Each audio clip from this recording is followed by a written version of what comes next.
अंतर्राष्ट्रीय स्तर पर भारतीय प्रोडक्ट के बहिष्कार, भाजपा और सरकार की थू-थू, भारतीय मुसलमानों के धर्म गुरुओं तथा विधायकों सांसदों की नपुंसकता देख जब अरबों ने पैगंबर मोहम्मद सल्लल्लाहु अलैहि वसल्लम के खिलाफ भद्दी टिप्पणी करने वाली भारतीय जनता पार्टी की पूर्व प्रवक्ता और उसके नूपुर शर्मा और उसके सहयोगी विनय जिंदल के खिलाफ मोर्चा खोला, उधर वाम से भारत मुक्ति मोर्चा के राष्ट्रीय अध्यक्ष मान्यवर वामन मेश्राम और AIMIM के अध्यक्ष best parliamentarian barrister Asaduddin Owaisi ने भारत सरकार को घेरा तो जो प्रधानमंत्री नरेंद्र मोदी खुद को 56 इंच का सीना बताकर प्रचारित और प्रसारित किया करते थे, उनका वो 56 इंच का सीना सिकुड़कर बहुत छोटा हो गया और रातों रात उसने भारतीय जनता पार्टी की अपनी राष्ट्रीय प्रवक्ता नूपुर शर्मा को 6 साल के लिए निलंबित कर दिया और विनय जिंदल को पार्टी की प्राथमिक सदस्यता से भी निष्कासित कर दिया। साथियों, इस सब को लेकर पिछले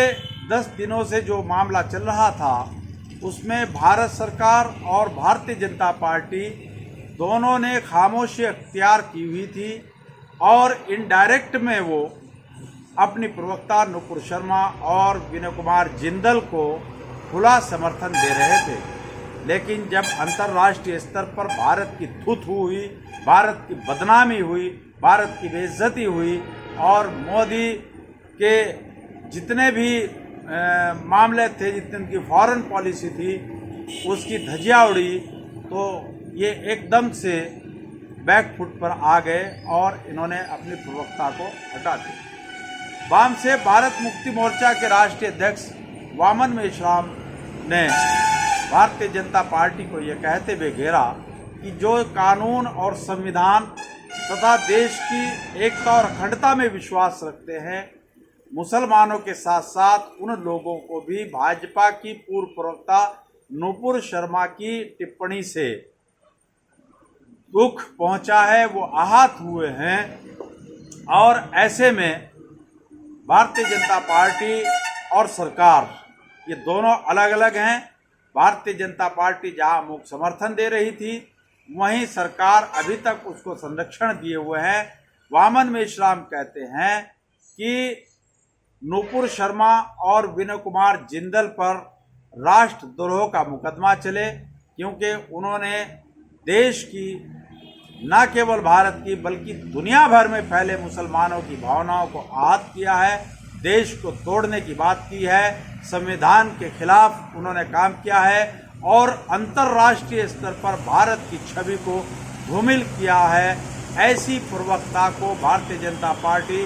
केवल निलंबित करने से काम नहीं चलेगा, बल्कि इसको अरेस्ट करे, उसको गिरफ्तार किया जाए और उसके ऊपर राष्ट्रद्रोह का मुकदमा चले। वामन मेश्राम ने भारतीय जनता पार्टी के इस बयान पर भी आपत्ति जताई है कि जिसमें भारतीय जनता पार्टी ने कहा है कि सभी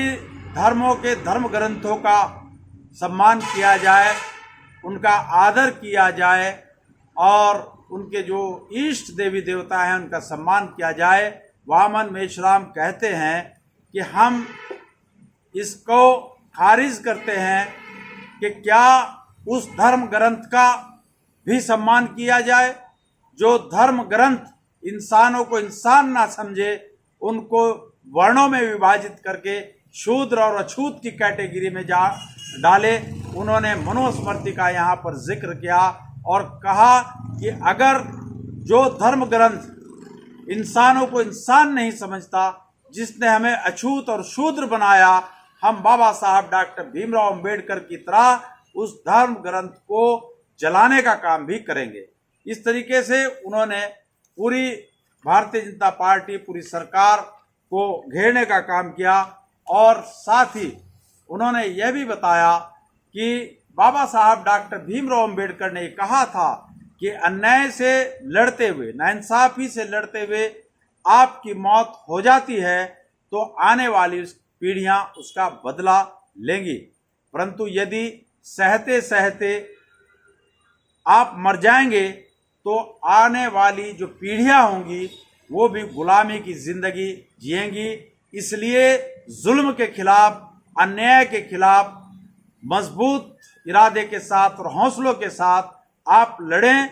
और देश के संविधान के मुताबिक जो बाबा साहब डॉक्टर भीमराव अंबेडकर ने संविधान में व्यवस्था दी थी, जो कॉन्स्टिट्यूशन के प्रियम्बल में लिखा है, समानता, स्वतंत्रता, न्याय और बंधुता, उस पर काम करें और अपने संवैधानिक और मौलिक अधिकारों को हर कीमत पर लड़ते हुए हासिल करें। साथियों, इसी तरह AIMIM के जो सांसद है बैरिस्टर असदुद्दीन ओवैसी साहब, उन्होंने भी इस पूरे मुद्दे पर प्रेस कॉन्फ्रेंस की और भारत सरकार और मोदी की जो फॉरेन पॉलिसी है उसके एक एक बिंदु को उन्होंने पत्रकारों को समझाते हुए कहा कि भारतीय जनता पार्टी हर एक मोर्चे पर विफल है। प्रधानमंत्री नरेंद्र मोदी जो 56 इंच का सीना होने का दावा किया करते थे, उनका नुपुर शर्मा मामले में उनका सीना सिकुड़कर बहुत छोटा सा हो गया है। उन्होंने कहा कि भारत के उपराष्ट्रपति कतर में गए थे तो बीच प्लेन में ही उनको सूचना दी गई और पैगंबर मोहम्मद सल्लल्लाहु अलैहि वसल्लम के खिलाफ भाजपा प्रवक्ता की टिप्पणी का हवाला दिया गया। तब वो जब वहां पहुंचे तो कतर में भारतीय एम्बेसडर को बुलाया गया और उनको चेतावनी दी गई और कहा कि भारत में मुसलमानों के खिलाफ एक सुनियोजित षड्यंत्र के तहत जो गुंडागर्दी चल रही है, जो मुसलमानों के खिलाफ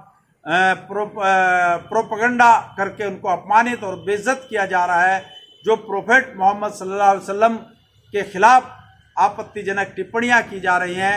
यदि भारत सरकार और भाजपा उन पर प्रतिबंध नहीं लगाती तो इसके अंजाम खतरनाक होंगे।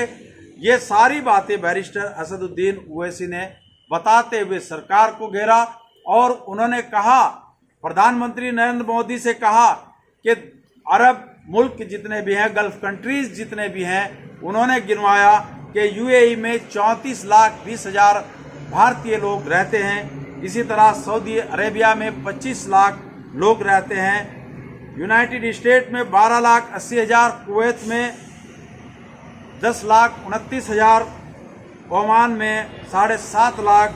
कतर में 5 लाख, नेपाल में 5 लाख, यूनाइटेड किंगडम में 3.5 लाख, सिंगापुर में 3.5 लाख, बहरीन में 3,33,000 और कुवैत में 7 लाख, ओमान में 7 लाख। ये इतने लोग भारत के गल्फ कंट्रीज में रहते हैं कि अगर इनके खिलाफ वहाँ पर हेट वायलेंस होता है तो क्या इसकी जिम्मेदारी प्रधानमंत्री लेंगे? प्रधानमंत्री गूंगे का गुड़ खाकर क्यों बैठे हुए हैं? 10 दिनों से भारत पूरी दुनिया में बदनाम हो रहा है, भारत की छवि धूमिल हो रही है, भारत पर लोग हंस रहे हैं, भारत पर थू-थू कर रहे हैं, भारत के प्रोडक्ट का बहिष्कार विदेशों में किया जा रहा है। लेकिन अफसोस की बात कि प्रधानमंत्री आज भी खामोशी अख्तियार किए बैठे हैं। उन्होंने कहा कि भारतीय जनता पार्टी की प्रवक्ता को भाजपा ने निलंबित किया है, लेकिन भारत का जो गृह मंत्रालय है उसने अभी तक नुपुर शर्मा और विनय जिंदल के खिलाफ कोई FIR दर्ज नहीं की है। उन्होंने मांग की कि भारत की छवि अंतर्राष्ट्रीय स्तर पर बदनाम करने के लिए, भारत को बेइज्जत करने के लिए और प्रोफेट मोहम्मद सल्लल्लाहु अलैहि वसल्लम के खिलाफ आपत्तिजनक टिप्पणी करने वाली भाजपा और नुपुर शर्मा और सरकार को उनके खिलाफ सख्त से सख्त एक्शन लेते हुए उन पर राष्ट्रद्रोह का मुकदमा चले। उधर दूसरी तरफ जो पहले से होता आया है, आप लोगों ने देखा होगा कि भारत के धर्म गुरुओं को भी 2-3 दिन पहले कतर, ओमान और कुवैत और जितने भी गल्फ कंट्रीज के लोग हैं, उन्होंने भारत के धर्म गुरुओं को चेतावनी दी थी और यहाँ तक कहा था कि ये धर्म गुरु कहाँ मर गए हैं, ये यहाँ से चंदा ले जाते हैं, यहाँ ज़कात का पैसा ले जाते हैं, लेकिन वहाँ जाकर के सरकार की चाटुकारिता करते हैं। मुसलमानों पर जुल्म भारत के अंदर हो रहा है, मुसलमानों को वहां पर अपमानित और प्रताड़ित किया जा रहा है, लेकिन मुसलमानों के धर्म गुरु कोई आवाज नहीं उठा रहे और उसकी जीती जागती मिसाल आपको आज मिल गई होगी। मैं तो मौलाना नहीं कहता, मौलाना के नाम पर महमूद मदनी कलंक हैं। उन्होंने अभी सरकार का समर्थन किया और कहा कि भारतीय जनता पार्टी ने एक जिम्मेदार नागरिक होने का परिचय दिया है नूपुर शर्मा को पार्टी से निलंबित करके, लेकिन उन्होंने ये नहीं कहा कि भारत सरकार 10 दिन हो गए इस घटना को, 10 दिन के अंदर भारत सरकार और भारतीय जनता पार्टी गूंगे का गुड़ खाए बैठे हैं। उन्होंने नूपुर शर्मा के खिलाफ ना तो राष्ट्रद्रोह का मुकदमा किया, ना कोई FIR की। मौलाना महमूद मदनी को सरकार को चेतावनी देनी चाहिए थी, सरकार से मांग करनी चाहिए थी कि वो भारतीय जनता पार्टी की पूर्व प्रवक्ता नूपुर शर्मा के खिलाफ सख्त से सख्त एक्शन लेते हुए उनको कठोर से कठोर सजा दिलाए, तब तो ठीक था। वरना मौलाना महमूद मदनी की जो बात हुई है, जो उन्होंने बयान दिया है, उस पर संदेह किया जा रहा है। और महमूद मदनी की मुसलमानों में और मुसलमानों के साथ साथ जो अरब मुल्क हैं, गल्फ कंट्रीज हैं, वहाँ पर भी उनके ऊपर लानत मलानत लोग भेजने का काम कर रहे हैं कि महमूद मदनी सरकार की चाटुकारिता में लगे हुए हैं, अपने आप को बचाने में लगे हैं। साथियों, इस तरह भारत का 56 इंच का सीना प्रधानमंत्री कहने वाले, जब उन्हें अरब मुल्कों ने घेरा, अरब मुल्कों ने उनके खिलाफ सख्त एक्शन लिया और इधर वाम से भारत मुक्ति मोर्चा के राष्ट्रीय अध्यक्ष वामन मेश्राम ने मोर्चा खोला, उधर बैरिस्टर असदुद्दीन ओवैसी मैदान में है और इधर बहुजन नायिका बसपा सुप्रीमो मायावती ने भी सख्त टिप्पणी सरकार से पर की और कहा कि वो नूपुर शर्मा के खिलाफ सख्त से सख्त कार्रवाई करे। तो सरकार और भारतीय जनता पार्टी बैकफुट पर आई और पूरे मुल्क के नहीं, पूरी दुनिया के मुसलमानों से भारतीय जनता पार्टी ने लिखित में माफी मांगते हुए एक लेटर जारी किया, जो सोशल मीडिया पर चल रहा है। साथियों, आपने मेरी बात को ध्यानपूर्वक सुना, उसके लिए आपका बहुत बहुत धन्यवाद। जय मूल निवासी, जय संविधान, खुदा हाफिज।